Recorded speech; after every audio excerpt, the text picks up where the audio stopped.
All right. Hey, good evening, Rattler Nation. Welcome to our new Monday night edition of the ONG Strike Zone, the ONG Monday Night Review Show, when it gives us an opportunity to recap Saturday's game. A little something different, so that way we don't have to spend the whole Wednesday show talking about something that happened 5 days ago. We can, and plus 48 hours after the game kind of gives us an opportunity to be less emotional. When you do a show 24 hours or sooner, you tend to be a little emotional. Oh yeah. I feel like Joining you're firing the some shots. show is none other than none other than Keith Hadley, Things Up Podcast, to help us get through this show. Keith, how you doing tonight, man? You feeling better about life and just everything FAMU football? I'm much better, man. Look, it does help the vent. I'm hopeful to see some things. But I'm excited. It's FAMU, so you always got to be excited. But yeah, I'm ready. Kelvin, I'll come to you in a second because you were right there with me watching it live. Marcus, how you doing 48 hours later? Well, I'm all right. I sent y'all a little text message with my obligatory obscenity. Then I went to bed. Didn't sleep too well. Woke up. Was like, you know what? On to next week. On to the next one. Kelvin, 48 hours later, after that long trip from South Florida back to Tallahassee, how we doing? Doing well, man. You're right. It was a lot of traveling. I got up 6 o'clock. Well, I was up 4:30 Sunday morning. Got on the road and drove to Wild Adventure to meet my wife and four little 10-year-old girls for a trip at Wild Adventures. So it was a lot of traveling, and but it was a good time. And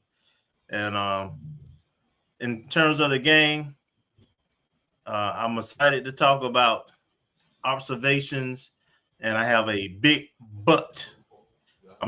And what I would say is this: I'm not going to overreact yet, but, and I'm gonna leave it there. Welcome into the show. We're gonna get this thing moving because we're on let me just tell everybody, since this is the first Monday night, this is the more condensed, more structured ONG show. I get a bad rap because people don't think I can keep to a time code. They think I just jump on the air and just run wild and do 3-hour shows. Yep. But I'm the one who came up with a format. So I will start by saying hello to everybody in the chat rooms. You could be watching us on Facebook or on YouTube. My JBN Online is where a lot of the chat is happening. Also, our ONG Strike Zone page on YouTube, Facebook as well. Hello to everybody watching us on Twitter. I didn't hit the Instagram live button, missed that up. And hey, to anybody watching us on the Things Up podcast feed on YouTube as well. All right. So we see the chats. Marcus, Kelvin, when you guys see stuff, kind of store them if you can or take note of it. I will try my best to do that. But since I'm kind of playing quarterback here, it'll be a little difficult. And I'm not just going to put the chat stream running on the show because I don't know what might just come out the mouth or off the fingers of people. So, I won't do that, at least on this show. We'll see. Maybe it's something that we do bring back a little bit later. But so the format of this, we're going to start the first segment and kind of get into talking about the first half of the game, and then in segment 2, we'll talk about the second half. In the third segment is where we will kind of give our takeaways. So that is segment 3, and then we'll close the show kind of giving our grades. In case you missed the memo, final score for the Orange Blossom Classic: Howard 10, FAMU 9.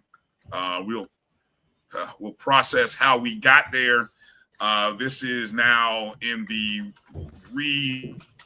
reimagined OBC. This is loss number 3 for FAMU in the Orange Blossom Classic. We are now 1-3 in this contest. We'll just kind of sit that on the shelf, and other little things that we'll mention that came out of that as well. So appreciate everybody jumping in. Let's get into the first half, guys. I'm going to kind of go drive chart. So as things come up in this opening drive that you recall, please jump in and make a note of it. Because I'm going to kind of go through the drive charts here as we go. I'll try and maybe go possession by possession and give you guys a chance to interject. And we'll do it that way. FAMU kicked off to Howard to start this ball game. And Howard started on their own 19-yard line, and the first of many 3-and-outs for the FAMU defense as we forced Howard in a 3-and-out, 3 plays, 4 yards in a quick 2 minutes. Howard will punt the ball to us, and we would start in a place that we would become very familiar with, inside the 40s, as we would start 1st and 10 on our own 40-yard line on our opening drive. We would pick up our first down of the game on 2nd and 9. RJ completed a pass to Jalen Rogers for 11. That was his first pass attempt of the season of the game. It was a 6-yard, caught at the 46 and advanced to the 48 and out of bounds in the Bison territory. 1st down and 10. It would be the only first down that we would get in this particular drive, as we'd have a run by Thad of 5 yards. RJ would have an incomplete pass. Stop right there. Don't get into the weeds too much. Is this the 3rd and 5? No, on this 3rd and 5, where he scrambles to the right for a gain of 3 yards. Oh, yeah. Is that one where he's looking and he misses the wide open receiver who's doing jumping jacks to the right side of the field? Yeah, I think that was Thad on a wheel route or something like that. It was. So, he's a young quarterback. I'm not going to can't make excuses, but it was a miss. Well, and he was rolling to that way. If he looking downfield, it was right there. And that was one of many times. That wasn't the only time. There were a lot of open receivers in the entire game. And let me just succinctly point out what Brian is saying with the drive charts. So I'm going to just call out the starting field of every drive in the first half of FAMU. We were on our 40. We were on our 9. We were on our 34. We were on our 50. We were on our 46. We were on our 42. We had great field position the entire time. Now let's look at Howard starting field position for that game. They're 19, they're 20, they're 47, they're 3, they're 12, they're 16. Only one time did they start outside the 20 in the first half. So we had field positioning, and it was the same way the second half, frankly, probably even more lopsided. So we had great field position the entire time, which is why it was such a disappointing performance. All right, so after that first offensive drive, 5 plays, 15 yards, 312. See, I see you guys caught the pre-show meeting. I appreciate you guys being there for that. We kicked the ball, punted the ball out to Howard, and this is where Howard would get their furthest and their first possession on offense. For me, this second possession by Howard is the one that started and made me a little nervous because Howard would go 8 plays. Now, they only went 20 yards on this in total, but this is where I think their quarterback started to show his abilities at this point, and I think we started realizing, okay, their quarterback, a grad transfer, Tyreek Starks, started to show a little mettle. Did you guys come away with any thoughts on that drive by Howard, which again, they started on their own 20, but it was an 8-play drive, though. It seemed like they started finding their flow, but I didn't think their quarterback was that great. I mean, just being honest, like I thought he was pretty much like the guy that we saw from South Carolina State last year. Like, he couldn't really hit the broadside of a barn. He wasn't that accurate. He was a better runner than he is a thrower. Like, he's more of an athlete than he is a quarterback. And so I don't think I think our defense had to get used to being in front of a mobile quarterback like that. And once they figured out the flow and figured out that brother couldn't throw, like, I think they got really comfortable. But I think that first drive, once they scored, it's like, okay, we got a punch. But then you needed a counter punch. And I don't think their quarterback's special. I think he's probably the 4th or 5th best quarterback in a 6-team conference, which pretty much says at best he's mid. Okay. I have a different thought on that, but okay. Go ahead. The stats support that. They had 195 total yards for the game. And that's with 40 or 50 that coming on that last drive.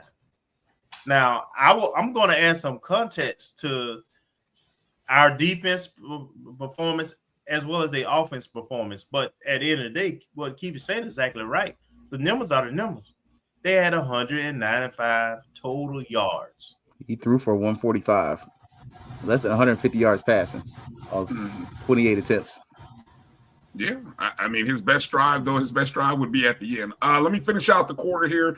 After we kind of forced them 8 plays, 20 yards, FAMU would come with their second offensive possession. We would only go 7 plays, 27 yards. That second possession ended up with a punt by Bobby Ingsler, and got to give some props to Bobby. Bobby had a great day punting the ball. He did. I think his average was about 47. 46, 47. Yeah. 6 punts, average 47. He had a great day, which led to, obviously, when we get to the point where we talk about special teams, I mean, damn it. I mean, special teams from the punting end was pretty good. His formation, while we're talking about Bobby, was anybody bothered or concerned, or like you're looking at that formation and you were kind of questioning, okay, how long is that going to last? Hey, Brian, you can go ahead and throw my name on it, because as soon as I saw that formation, let me tell you something. I love my coaches, and I know they're doing what they can and trying to win. But if we show that formation on the punt next week, this upcoming game, we're going to get a block. When you have the snapper and like 1 or 2 linemen, and then everybody to the right side, I understand we was trying to angle punt, and I get what we're trying to do, but it's not fundamentally balanced and it's not fundamentally sound. You know what I would do? I would walk 2 or 3 guys up to the line of scrimmage on that side where only the lone snapper is and 1 lineman. You have nobody to block them. You got 3 linemen in the backfield who I'm putting guys who got speed. They have no chance of blocking those pass rushers. And I'm going to block a punt. It's just not fundamentally sound. And then the other part is, if we do get the punt off and it's not a good punt and it's returnable, man, I'm setting up a return right opposite of that and having those defenders to try to come and cover that side of the field. It's just, I don't like it. We got away with it.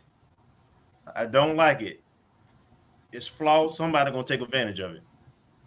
All right. Well, that's going to be something that we'll be drawing. We'll draw eyes. We'll see, because obviously now when FAU, they'll have, obviously 6 possessions to kind of measure that against, and kind of go and see what that looks like. The quarter ends scoreless. Both teams kind of had the ball for about 7 minutes in the first quarter in terms of total first downs. FAMU ended up with 3 total first downs in the first. Howard with 2. Nothing really exciting. Nobody really did anything extra special in terms of moving the ball. So great, pretty much a defensive battle, if you want to surmise that, at the end of the first quarter. As we move into the second, okay, and this is where Howard's drive. Now, as Howard started with the ball, let's see. Howard started with the ball on the last play of the first quarter on their own 47-yard line.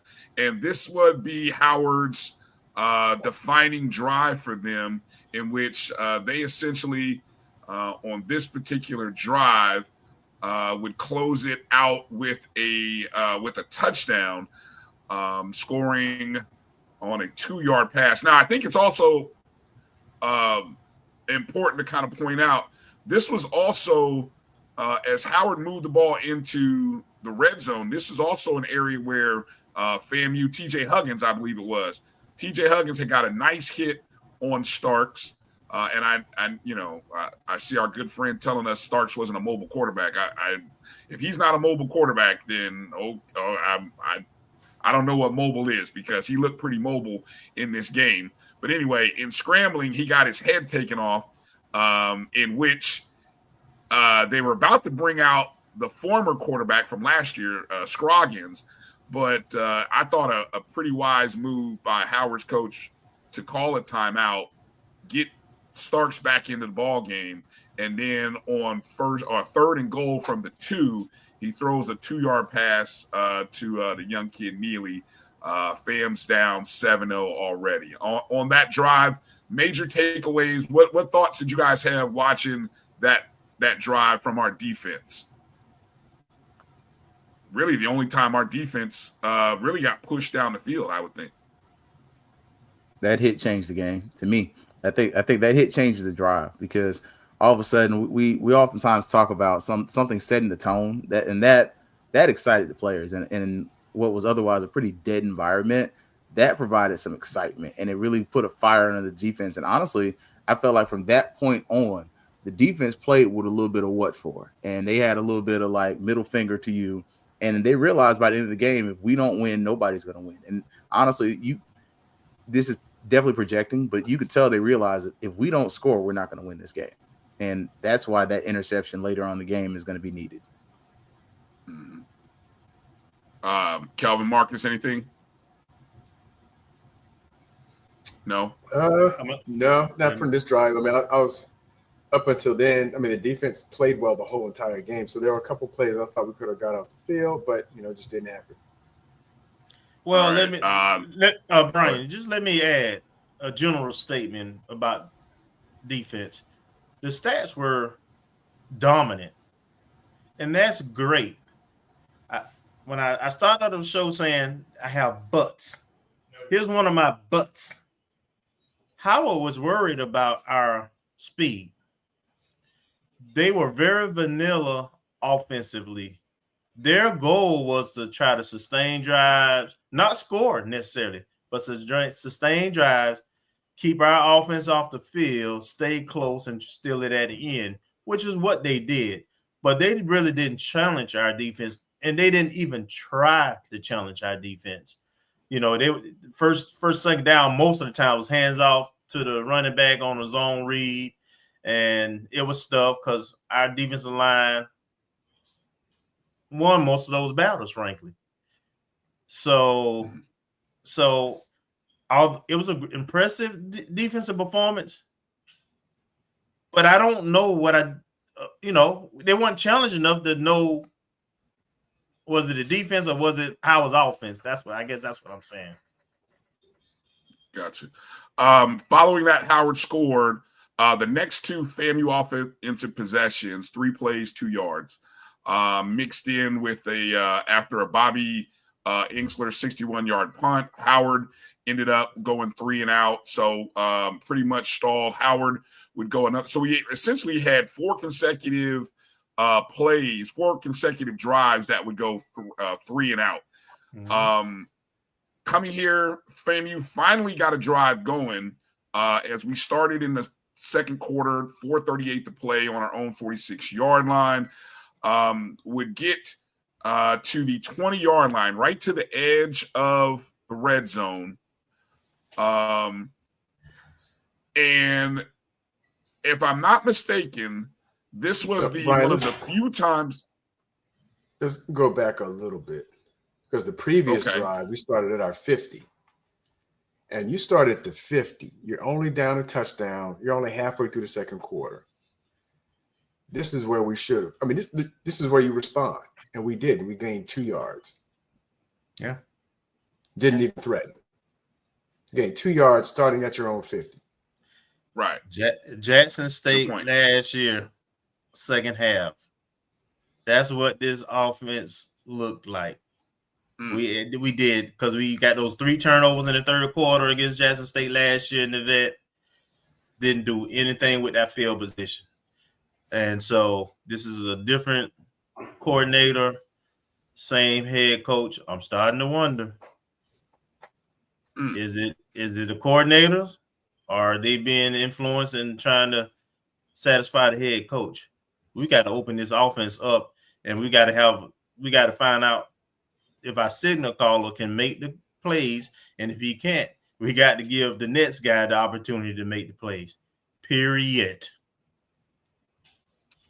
Well, the one attack on the end zone in this series where we finally scored on a 37-yard field goal to cut the deficit to 7-3. I think this was the only time that we attacked the end zone with a pass, and I believe it was a pass on the front end of the pylon. Wasn't even in the end zone, and that was a little worrisome and troublesome from my vantage point at this point in the game. And we're 7 plays, 34 yards, 2 minutes and 36 seconds. We get the field goal. It was a poorly placed pass too, Brian. Like, that's the other part. Like, oh yeah. That the location of that pass was terrible. So I mean, we're gonna knock. You don't want to knock the kid, but at this point, he ain't ready. And let me just add to that real quick, Brian. To that point, so the production is the production, right? At the end of the day, there was a lot of reasons for the offense not looking better. It's not on any particular player. But at the end of the day, you didn't close the door. There should be open competition. And this is the perfect game coming up to let the next guy come in and see. It's FBS point. I'm just saying. I want to bring your attention to our final possession of the first half, because as we're starting to see the flow of the game, the frustration that we're seeing in the offense is growing. It's mounting, right? It's a 7-3 ball game. We're watching the field position. We backed Howard up inside the 20 at this point, right? Howard's last offensive possession, they essentially after another great job by the special teams, they start on their 16. They only get to the 25, 6 plays, 9 yards, and out. Okay, that was a theme. Again, in total, FAMU's defense, 7 possessions, they held Howard to less than 10 yards in a drive. 7 of them. 6 of them were 3 and outs. Okay, so this 9-yard one. Brian, can I add one more thing to that? I just want to drive this home. The drive times, 2 minutes and 3 seconds. I'll show the graphics. Let me 1 minute and 31 seconds. I got the drive. I mean, the graphics. They were 3 and out in quick drives. Oh yeah. Yeah. Oh, yeah. That first half, Howard dominated time possession. And the crazy part, we end the game with 10 minutes more time possession. And you watch that first half, you're like, how the heck? Like, that's crazy. Let me call your attention to what I thought was another troublesome moment. End of the first half. We start with 1 minute and 4 seconds on our own 42. Again, another drive inside the 40s, right? We pick up a first down, get to the Bison 48. Incomplete pass, 2nd and 10. We end up taking a loss on the next play. Now it's 3rd and 14, right? We end up picking up a penalty, thanks courtesy to courtesy of Howard, makes it a 3rd and 9. Now we got 3rd and 9 on the Bison 47. We pick up a first down to Goldie Lawrence. So we pick up a 1st and 10, 35. Here's the thing. That was with 28 seconds. Clock. Tick, tick, tick, tick, tick. No timeouts. Again. Why don't we have any timeouts, Brian? Well, look. That's the question of the whole game, ain't it? What were we using the timeouts for, Brian? The whole game, I don't right? know. Look, again, we pick up the first down with about 25 seconds left and ends up 1st and 10. The clock ends up running out on us at the end of the first half. I cannot understand what happened there at the end of that first half. And that was an opportunity where maybe we could have rolled out. I mean, it was 1st and 10 on the 35-yard line. At most, that's what, a 52-yarder? Maybe we get another 5 yards, something. The clock management at the end of the half was atrocious. It just kind of over. It just was the theme of the first half. The whole game, of Brian, the first half. You being nice. The whole game, that clock management was trash. I'm still on the first half. It was. I know, but I can't. It was. Hey, Brian, we ain't got a slow walk this one. No. It wasn't that much action from either team offense, so we can. No, there wasn't. There wasn't much. No, not much at all. All right, so we go into the halftime. Make it slow, right? Yeah, going into halftime, trailing 7-3. At this point, what are you guys hoping to see at that point in the game? Down 7-3. What are you hoping to see? Some life in the offense. Thing. Dun, dun, dun, dun. You make my heart sing. Go to the bullpen. Going to the bullpen. Go to the bullpen. I'm ready. I was waiting for a jet. Yeah, that was that left arm, tap it a few times to point to the bullpen. Bring in the next pitcher. It's something to note that in the post game, Coach Cozy mentioned that there was, because I think somebody did ask the question about whether he considered it, and I guess he and Coach Burris, I got the impression that maybe Coach Burris may have wanted to go, to the backup, and I think Cozy wanted to stay. If I'm reading or listening to the quote from the press conference correctly, that's how that went down. Cozy wanted to stay. Hey, I'm gonna be at every game. Cheering those Rattlers on. I love my family Rattlers. However, 13 games into the Cozy era, 7-6. Losses to Valley, Howard, Prairie View, those aren't blue bloods. That is not the standard. You better start worrying about people. You better start worrying about your player's job and win some games. Okay. That's where it at. That's not the darn standard. And honestly, though, the other part, one of the most damning parts in the post game was he admitted that Jet could make some of those throws, but he rode with RJ. Go back and rewatch that. If y'all haven't already seen it, it's here on the ONG Strike Zone YouTube page. You can put that in the other tab if you got 3 screens like me. But go watch it. He says, "Oh, the other quarterback probably would have hit some of them passes." So you're admitting that you knew that kid couldn't hit them passes, but you kept rolling his behind out there. Doc, that's a dereliction of duty. Yeah, this was the opportunity, the way this first half went, to give Petty a drive or two because we get the ball to start the second half. And what we needed was a jump start. The defense is playing well. Special teams is playing well. We needed a jump start. We did not need to start the second half going 3 plays, 9 yards. We got That's how we started the first possession of the second half. Yeah. Didn't even finish the half with a field goal. Yeah. And what was even worse, I'm going to say it was the play calling. Thad Franklin, rush left. Thad Franklin, rush left. 3rd and 1. Thad Franklin, rush middle, punt. Now, if that is taking the ball away from your quarterback and saying, well, let's feature the running game in this first, and we don't get a first, what are we doing? Hey, so I'm going to say something to that point, Brian, that another coach who coached at FAMU, who didn't last, said to me at one time, he said, the other teams got players too. So if you think you can just come up there, be vanilla, and call something and expect it to be successful, then you're sadly mistaken. I agree that the play calling was conservative on our part also, and didn't help the quarterback situation because we were giving away first down almost every time because we weren't getting anything with that zone read, just running it up into the line. And we had going into the second quarter, now third quarter, Howard has changed how they going to defend us, period.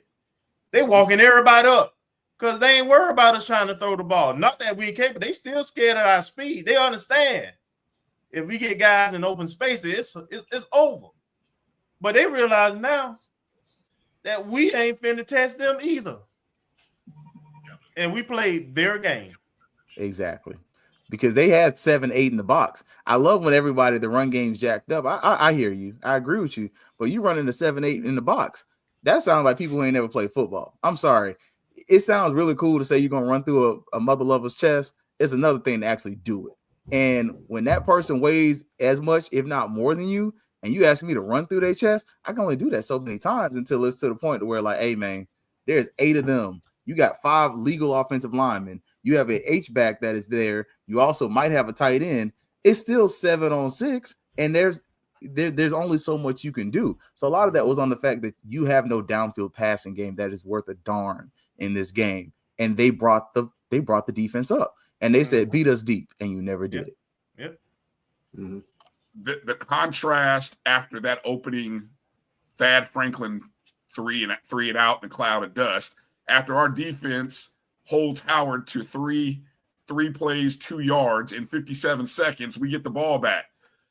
We go the complete 180 with the play calling on the next 3 plays. After RJ takes a sack on 1st and 10 on the FAMU 46, followed up by a 15-yard penalty, we go scramble, pass, incomplete, 3 plays, 2 total yards, all passes or pass attempts, which yielded 1 sack, 1 scramble by 4 yards, 1 incomplete pass. And once again, we've punted the ball. And at that point, first 2 possessions, Kelvin and I looked at each other and were like, okay, now we got to make the change. We tried the first drive with Thad, a drive with RJ, still nothing happened. You know, warm up the jet, get a kid, something. Anything's got to go. I mean, this is almost the same spot where what happened, the whole, I think, Keith, you mentioned this, where we had the cameo from Mertoli. Yeah, this almost a similar appearance happened in this very spot that year where it was a 7-6 game against Jackson. Just something to shake things up. Didn't happen. Well, and to that point, because we're focusing on offense because that's where the focus need to be. There was opportunities. I see a lot of the comments kind of centering around Howard did rotate 4 or 5 linemen, but receivers were open left and right, and he wasn't under. If you look at his stat, he wasn't under much duress. He was just not ready. He looked like a quarterback who hadn't played meaningful college football, hadn't started a game since high school in two years, and that's the way he's going to look the next game too, and the game after that, because he has to get game experience. He has to grow into it. I don't think this team and this schedule allows that though. We need wins. The one thing you know about Jet, he had a 64% accuracy rate last year, and he has playing experience at the collegiate level in JUCO. I think that matters. So it's about when we've got the defense and special teams. If you look at everything else, and you look at, frankly, the rest of the SWAC games and HBCU football in general, there's a lot of balance and parity. Nobody's going to run away from anybody. So, in a grand scheme of things, this is why I say I'm not personally too bothered, but, and I'm gonna hit that butt when we start talking about the second half and then what happened at the end of the game. Yeah. After that, and to your point, all of your points, I mean, just overall in the game, I was tracking it last year for FAMU and our opponents. We only had, according to Pro Football Focus, a play, I guess an explosive play, 20 yards or more. There was only 3 on each side. Howard had 2 on special teams and I believe 1 pass. We had 2 passes and 1 on special teams. So nothing was explosive. And I think last year we averaged about 5 or 6. Now we did have a high of 10 explosive plays, both against Valley and Bethune-Cookman. But even still, we were getting at least 3 or 4 per game and averaged about 1 explosive play touchdown of 20 yards or greater. And none of that happened this time. The FAMU defense would get their first interception of the game. Howard on their third possession, where they started with 9:32 to play, would end up 39 on the 43-yard line. Tariq Stark's pass would be intercepted by Brandon Callaway at the FAMU 43-yard line. So now here we are, starting again inside the 40. Again, keynote offense, a lot of possessions inside the 40. No change at quarterback at this point. RJ Johnson comes back out for this drive. This was actually a rather productive drive for FAMU. It would end up going 10 plays. We got to the Bison 19. So again, the second time we're in the red zone. Unfortunately, though, we weren't able to push further ahead and pick up a first down. So we send Daniel Porto out to kick a 36-yard field goal. It gets blocked.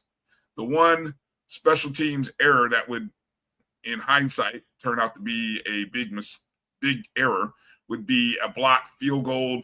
At that point, Howard would start again, 2:31 in the third quarter, ball on the 19-yard line. But guess what, fellas? Defense did what the defense does, right? 3 and out. And we get the ball back right towards the end of the third quarter. Ball on the Bison 45-yard line. 1st and 10 on the Bison 45-yard line. What's your mind telling you as we get ready to go into the start of the fourth quarter here? Find a jet and find a way to score. I mean, Howard has shown that their offense sucks. Like, you're literally a quarterback away. You have no explosive plays, as Marcus has pointed out. You're not pushing the field. You're not throwing the ball deep downfield. And our receivers have shown an ability to get open. And these African Americans are doing jumping jacks on the field, and the quarterback's still not hitting them. Or if he does, it's slightly behind. Or this Creflo's throwing in double coverage. Dadgummit, I need a new quarterback, because at this point, I love the fact you're riding with him, but loyalty will get you hurt. No, you don't. You don't. don't love that he's riding with him. Stop it. Stop lying. You don't I love love it. the principle that he's loyal, but the full effect. Look, Okay. it's time, and I'm waiting on him to do something amazing, and it just never happened. So there's potential and there's talent. Potential gets you beat because it's always potential. Talent does things that wins for you, right? Even when it's unscripted. And I would tell you, nobody fears a Florida team. Look at what happened across the state in terms of our teams, especially at the FBS level.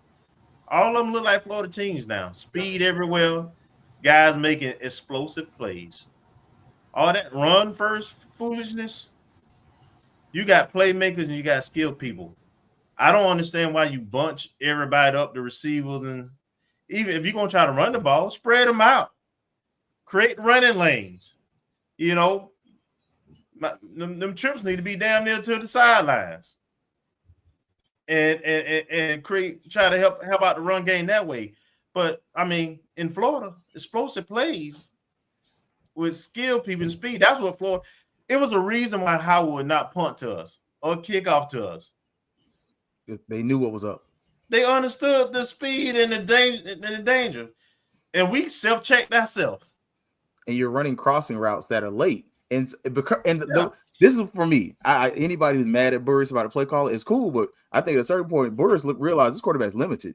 Hell, he can't get the ball to the guy because he's calling some plays where you're really trying to take advantage of the Florida-ness of this offense. You're running routes where these guys are stacked. They're crossing, a receiver flashes across the middle, and the ball has to be on time. And if the ball's on time, you hit the receiver on speed and in stride, and all of a sudden, the Florida-ness of this offense kicks in because all of us are fast. Everybody down here is fast. Unless you're fat, you're fast for the most part. So, like, you're trying to take advantage and get the ball to your skill position and your receivers in space, but when the quarterback can't get the ball to where it needs to be, that nullifies 80% of their offense. So yeah, he got to check down every time because that's all he can see. All right. So I texted to during the game that this reminded me of the 2021 OVC, where we have a first-time starter in Rashawn McKay, and we're facing a decent defense that's to determine our stuff in the run, and a quarterback who wasn't seeing the whole field, or missed big passes that potentially could have broken the game open. So it pretty much played out like it did 4 years ago. All right. Sorry, I had to step away for a quick second. All right. Are we into the start of this fourth quarter? Marcus, I don't know. Did you happen to start it? Go ahead. Okay, so coming out of the end of the third quarter into the start of the fourth, this was actually a very productive drive for us where we got all the way down to the Bison 16-yard line. But again, unable to push the ball into the end zone with passes. And one of the biggest problems I had throughout the course of every time we got toward the red zone, we never had a pass. We never attacked the end zone. We never attacked with the pass into the end zone. We didn't throw the ball out the back of the end zone. Never saw a receiver cut through the end zone to the back of the end zone, throw a hand or a flag up. Nothing. Nothing happened where we attacked the end zone. I thought that was a problem. Troublesome. We end up with a 33-yard field goal. The lead is cut. The deficit is cut to 7-6 now with 7:40 on the clock in the fourth quarter. FAMU defense goes 3 and out, holding Howard to 3 and out again. Doing a great job. We get the ball back with 6:02 on our own 38-yard line, and then proceed to go on an 11-play drive. But I'll say this drive pushed us all the way to the one, and this was the one time where we actually saw RJ and even Colsey made note of this. This was the one time that he really attacked with a deep shot at Jalen Rogers and hit Jalen Rogers with a 26-yard play to the Bison 10-yard line. A couple of running plays would push us to the 2, about the 1.5 mark, but we stalled out, knowing that we only needed a field goal. Maybe we were a little conservative. Again, no pass attempts in the end zone here. 11 plays, 61 yards. We finally take our first lead of the game with 1:49 to play. Again, the first lead of the game was with 1:49 to play. Again, 11-play drive. Previous was a 10-play drive. Trash. You left at least 20 points on the board. I mean, probably. I think really 30, but probably. Trash. Like schematically. The pass, he missed that twice, and then Thad bobbled one. But again, to what Keith said earlier, those passes weren't where they needed to be, where it was an easy catch. Yeah. And in terms of our strike zone offense, we had no strategy. I couldn't tell. We didn't have any strategy. You notice when the one time Howard got into the red zone, you know, they ran that little flag. It was a nice creative play call which yielded a wide open receiver to get a touchdown. Right. And they set that up. It was just disappointing that, you know, we had excellent field position the entire game. We had 4 times we were inside the red zone, and we had 3 field goals and one that was blocked, in which really on that particular kick, the kicker just didn't get it up in there fast enough or high enough. It was a low trajectory kick. But man, and I want to drive this home. If you told me at the end of this game that FAMU held Howard under 200 yards, 195 total yards, that to our 272 yards of offense, they had like a 3.3 yard average per play. Think about what Howard had at this point in the game, Kelvin. We dominate the punting. All right. We had 46.7 was the punting average. Kickoffs. We had great kickoff stats. I'm looking at penalties. We had very few penalties.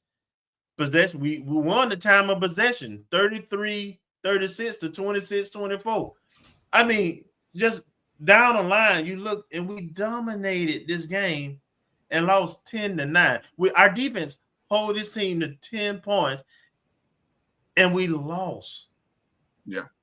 We wasted the special teams play and the defensive play against a very limited Howard team. It's very disappointing and concerning, frankly. Yeah. Going into this final drive where Howard would start with 1:49 on their own 25-yard line, Howard at this point only had, if I'm doing the math right, 130. Let me see. 95 minus 50 is what? Somebody do the math. 145. 146 actually. They had 146 yards of total offense at this point as they start 1st and 10 on their own 25. After incomplete pass on 1st and 10, we get a sack on 2nd and 10. We force them into a 3rd and 19, okay?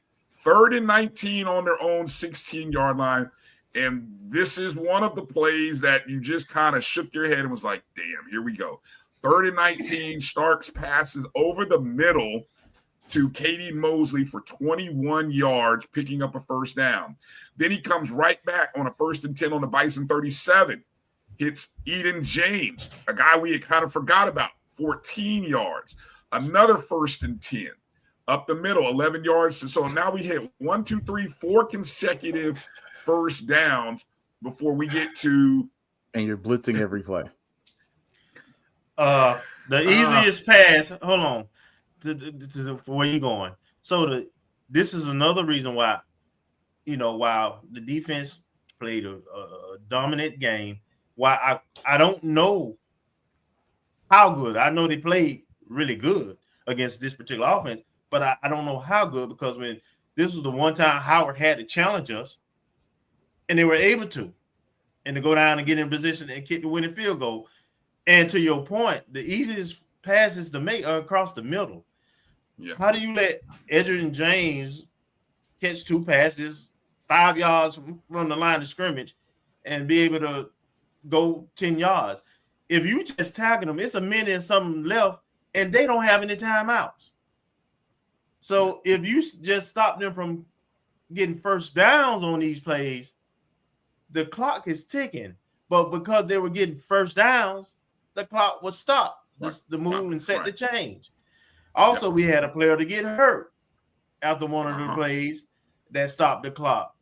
But again, game management, time management, and then giving them the easiest pass. A quarterback, you know, who can throw. You gave him the easy pass, and then you didn't have a spot to keep point. The one time he did take off and run, I mean, there was nobody there. So they got junk plays. They went a minute. They went what 45, 50 yards in less than in about a minute.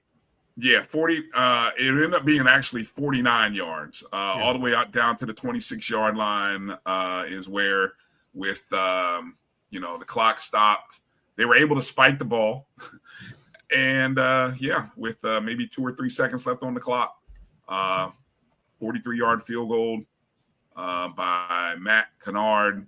Ball game right down the middle to hit the All-State logo and everything. Probably could have hit it from 50, really, given the way he put a foot in. Yeah, it was solid. It was solid. It was solid. It was fair kick, man. You can't take that away from that. Oh, yeah, it was straight down quarter. Yeah, that quarter, Howard only had the ball for 3 minutes and 33 seconds in that quarter. Yep. Final score 10-9. Takeaways. What if let's go around the horn here. What are the big overall takeaways? Start with you, Marcus. Overall takeaways from this game. Three takeaways.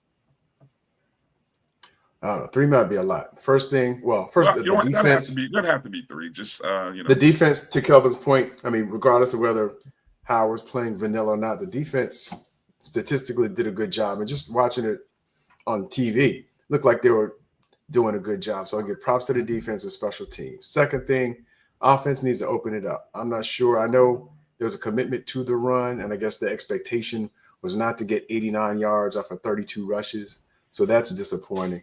But you're going to have to open the offense up, or else everyone's going to try to stack the box and dare your quarterback to prove his mettle. Third thing is, this isn't really a good showcase game coming up.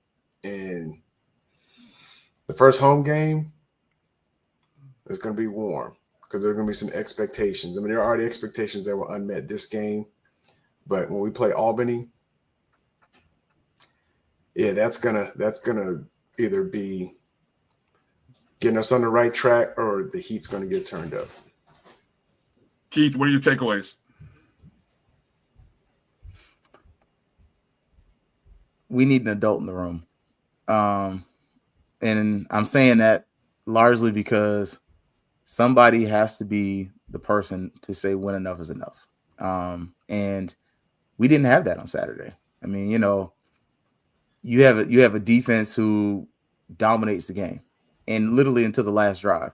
And a lot of that last drive, you're giving up dink and dunk passes because you're overly aggressive.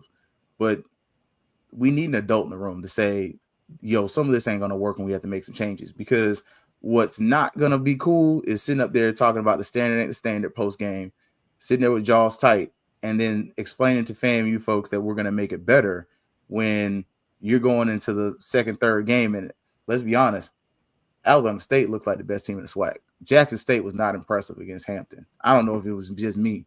They weren't that impressive. Like, Alabama State looks like they could come down to Bragg and apply B2A.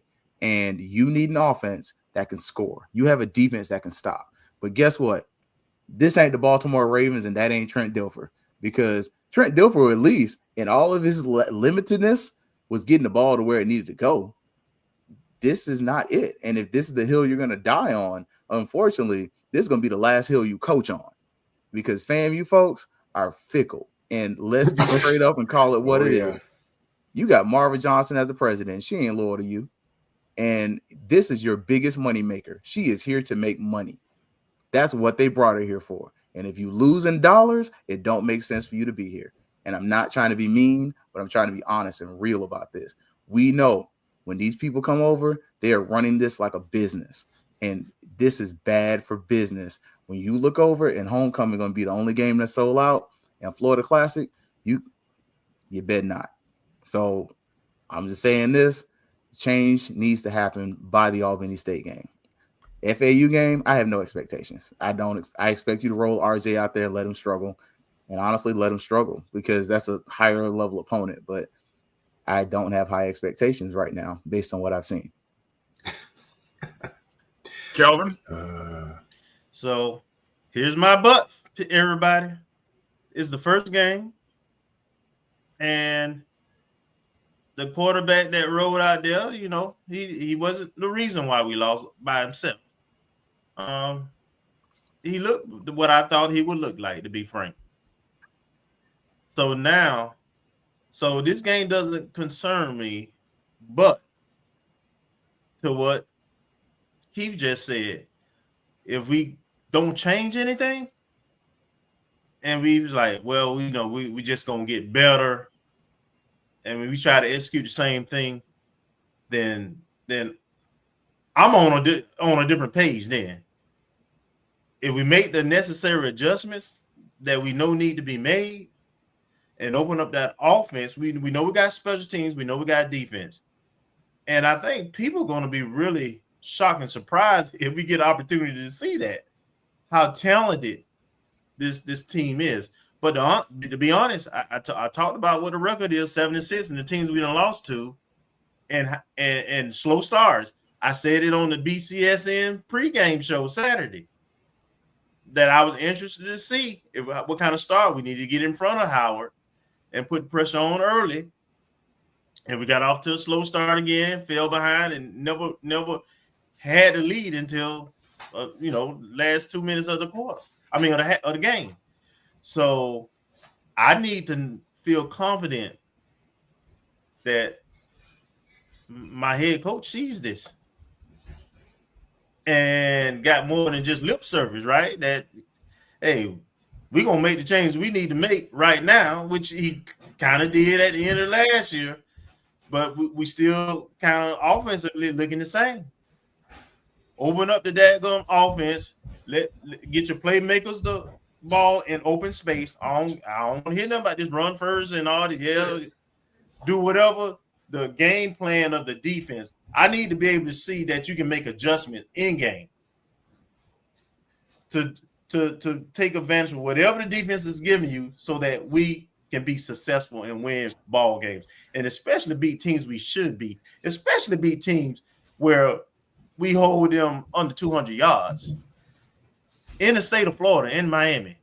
That's gotta be a win. I don't hear we could put our defense back out there again. We didn't win. So something needs to change. But I believe in the talent. I believe in the coaching still right now. But I'll say that. One other thing I wanted to add, and I know we talked about it pregame, was that we didn't put, whether it's a play calling or whether it's execution, we did not put RJ in a good position. Because looking at third downs, we had 15 or 16, and about 12 of them were 5 yards or more. And for a quarterback making his first collegiate start and his first game at FAMU, you cannot, either the play caller or execution-wise, whatever the case may be, you can't put 12 out of your 15 third down plays at 5 yards or more. You're not going to – and actually looking at the stat sheet, it looks like our most successful quarter in terms of third down conversion was the fourth quarter, but that's inexcusable for putting someone in that kind of position, first game of the season, first start of his collegiate career. You got to have the explosive plays. If you watch the FBS, if you watch the Miami, the FSU, He's got to make the throws. You got to have the explosive plays. That's Florida football. Or you have to change the offense to fit his skill set. Like, let's be honest, schematically, he can't run this offense.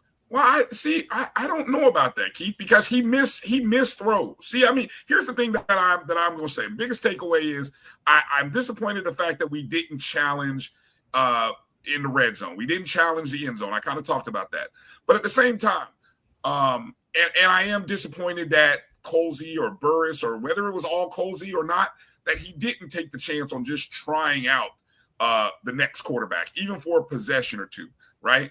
But RJ missed some throws. And the one thing that I saw a common theme over the weekend in college football, experience versus inexperience, right? And so the inexperience of RJ Johnson showed in the few, Marcus, you talked about explosive plays. There would have been explosive plays had he made the connection, had he seen the guy who was open when he missed him out of the pocket. Then when he scrambled forward, he missed him a second time. That would have been an explosive play. He missed the tight end over the middle 2 times. Those would have been explosive plays. So it's not like the explosive plays wouldn't have occurred. He has to make a better throw, right? He was only sacked 3 times. So the offensive line, there was some pressure that the offensive line gave up. So I kind of struggle when people ask me. I don't know if it was all offensive line. Was it RJ? Was it Howard's defense? Honestly, it was probably about 35, 33, 34 in terms of who was at fault. Maybe give a little credit to Howard, maybe give some blame to our offensive line, maybe give some blame to RJ. Probably all 3 occurred. But there is something, and I'm going to say this, and then we'll go to the last grades. For Coach Colsey to go to RJ Johnson for that entire game, right? A young man who has not played a snap yet, okay, in college, when behind him is a kid who threw for 2,700 yards and another kid who threw and won games at Central Michigan. There is something, I don't know what it is because I'm not at practice every day. I'm not in the huddle. There is something there that I think I'm going to. I can't tell Rattler Nation what to do. I can implore you. I can encourage you. But there's something there that he sees that we don't see.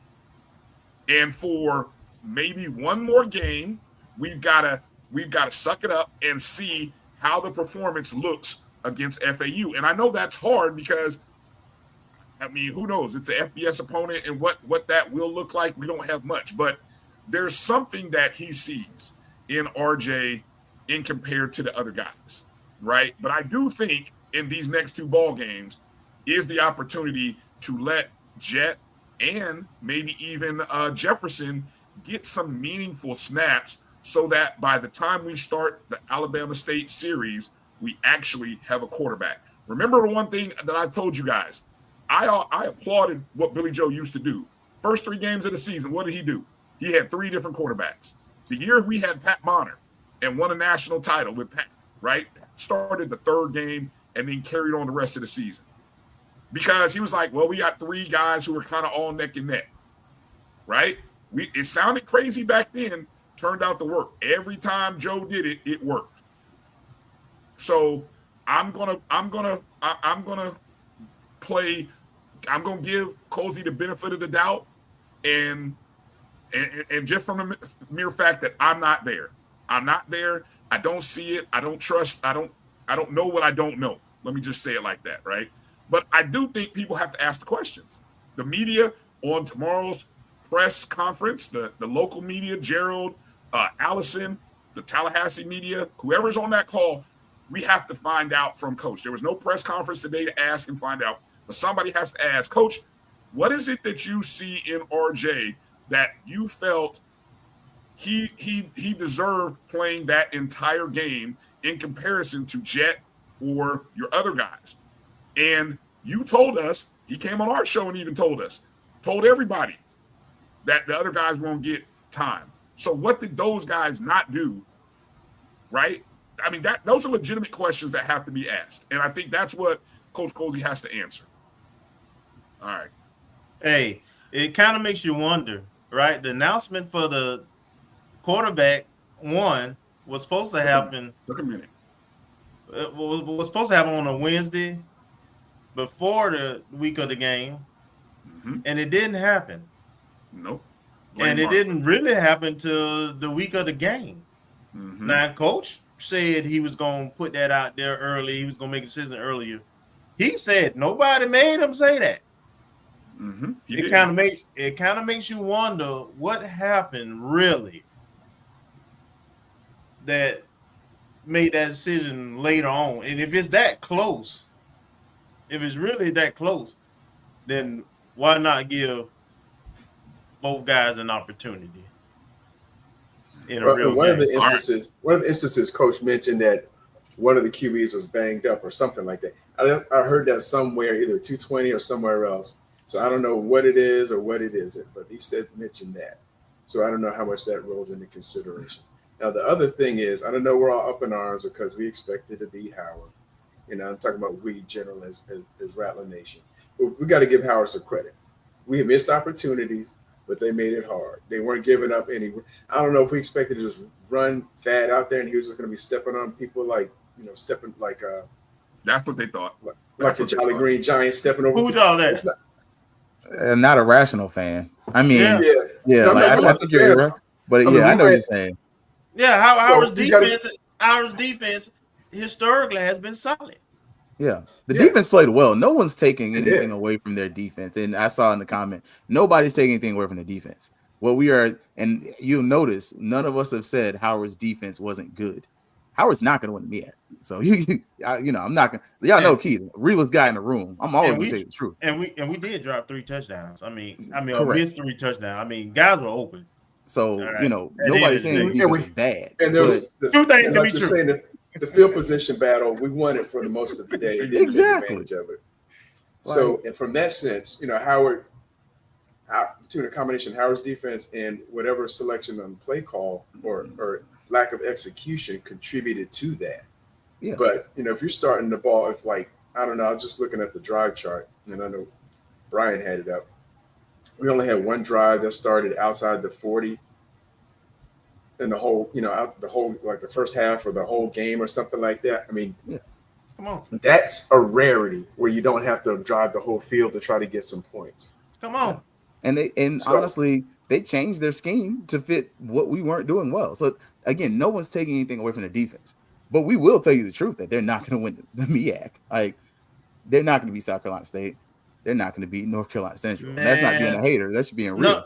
No. If that's if they're gonna be that vanilla on defense and now it's tape out there, on offense, just same with us. Hell, if that's what we're gonna produce in terms of offense, not gonna do well. So we're not gonna have a very good season. No, it's a 6-win season at best. If that's the crap you're rolling out, like, the truth don't care who tell it.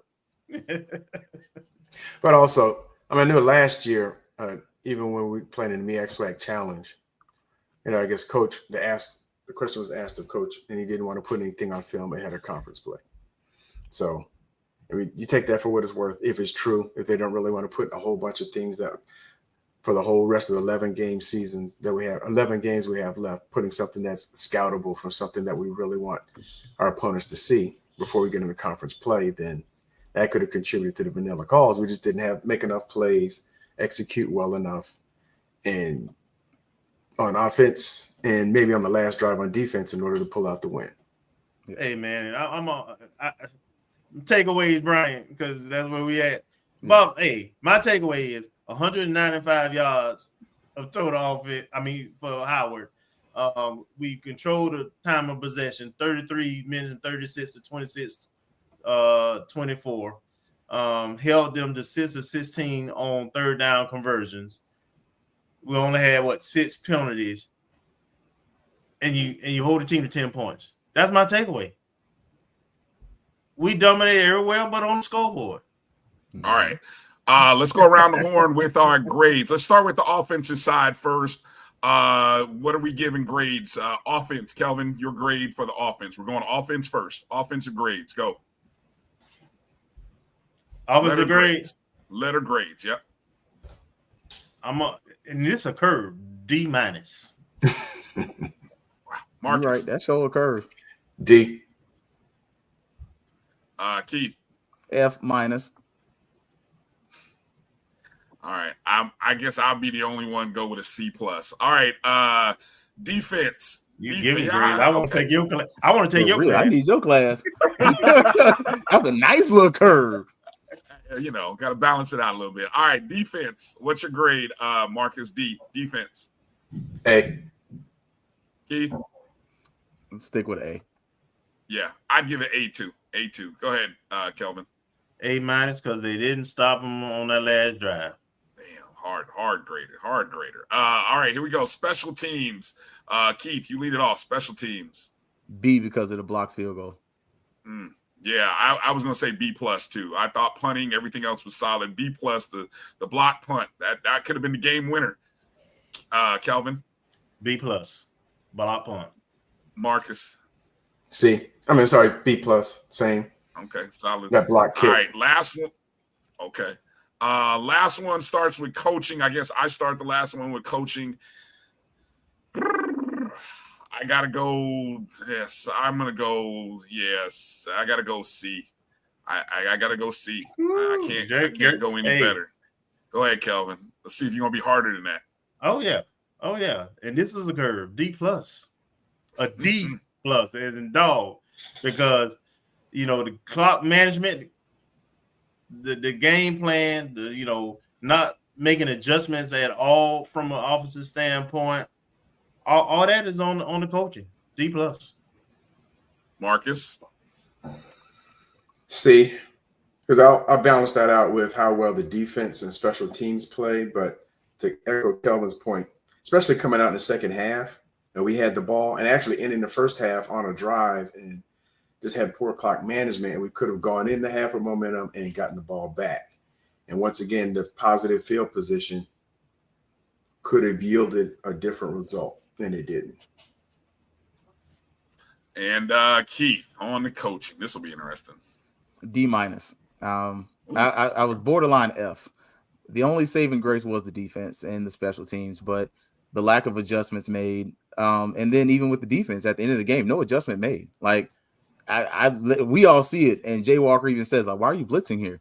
And just the lack of awareness to switch out the quarterback. You see the players. Look at the players' body language when you rewatch it. The players are doing that quintessential coach. This ain't working, but I'm gonna follow you because you the coach vibe. Like D minus.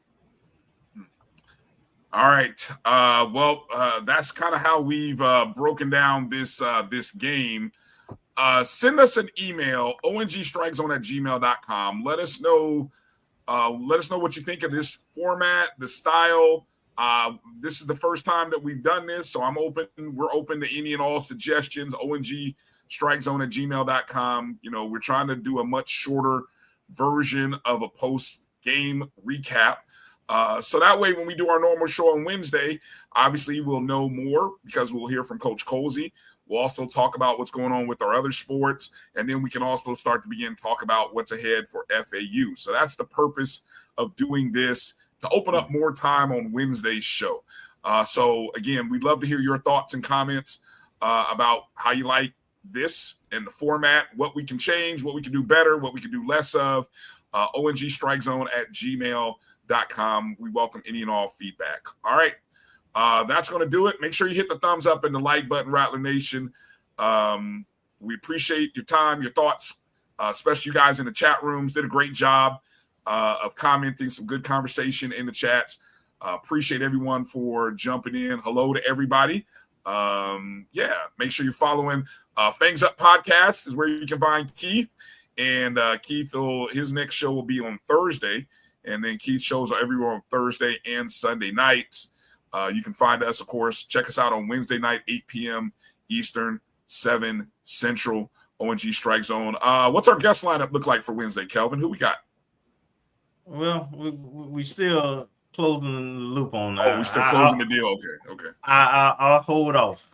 Okay, but all right. I will say that I won't be present because I have I'm getting 2 wisdom teeth extracted on Wednesday. Ooh. So I will not be on the show. So right. Hopefully Keith can hold it down. Keith, we might have to pull you out the bullpen here on Wednesday again, Keith. We might need to do another relief appearance on Wednesday. We got to already talk to the wife about it. We trying to make sure we get that last clearance from the wife. I got you. Yeah. Let me know how that goes. All right. Understood. All right, we understand. We understand. All right, fellas. Hey, appreciate your time tonight. Thank you, everybody, for tuning in and checking the show out. Follow all the shows on the BCSN Pod Zone everywhere you listen to podcasts: Apple Podcasts, iHeartRadio, Spotify, BCSN Pod Zone. For Keith, Marcus, Kelvin, I'm Brian. Peace out, Rattler Nation. On to FAU. And let's keep striking because we got to get a dub this weekend. We will find more about our defense this week. That FAU threw the ball 62 times against Maryland. They also got picked off 6 times too. They had 6 interceptions. Yeah, they threw 6. Yeah, they so, had a lot of interceptions. So it's gonna be interesting. Yeah, let's go defense. All right, see you down at FAU this weekend, Rattlers. Be safe on the travels. We'll see you guys Wednesday, 8:00 Eastern, right here on the Black Collar Sports Network. Peace out.